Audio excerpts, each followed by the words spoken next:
The assassination of Ayatollah Ali Khamenei was not a sudden impulse.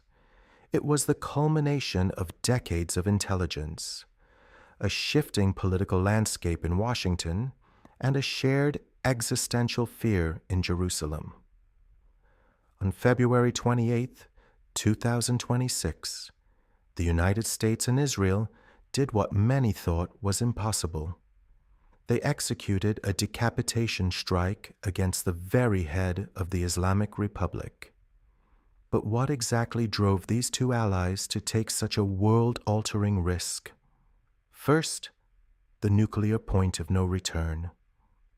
For years, the primary red line was Iran's nuclear program.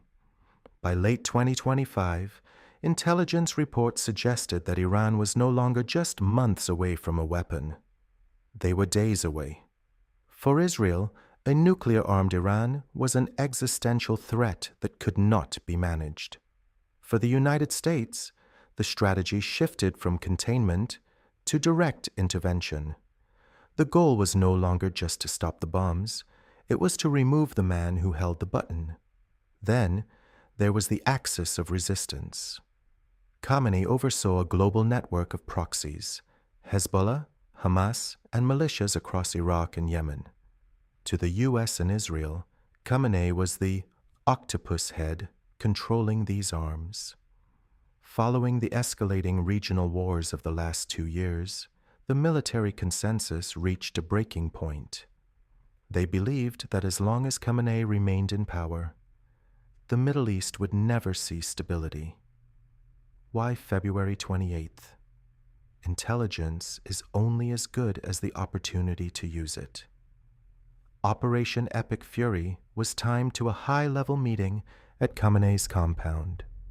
The U.S. provided the eyes, satellite tracking, and signals intelligence, while Israel provided the fist, the specialized aircraft needed to penetrate a hardened bunker in the heart of Tehran. The joint operation was a massive gamble.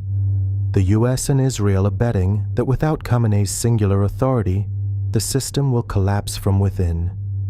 But as the smoke clears over Tehran, the question remains: did this strike end a threat, or did it simply ignite a much larger fire? The transition of power in Iran is changing by the hour. We are tracking every development. To stay informed on this and other global shifts, please subscribe and hit the bell icon. If you found this breakdown helpful, leave a like. Thank you for watching.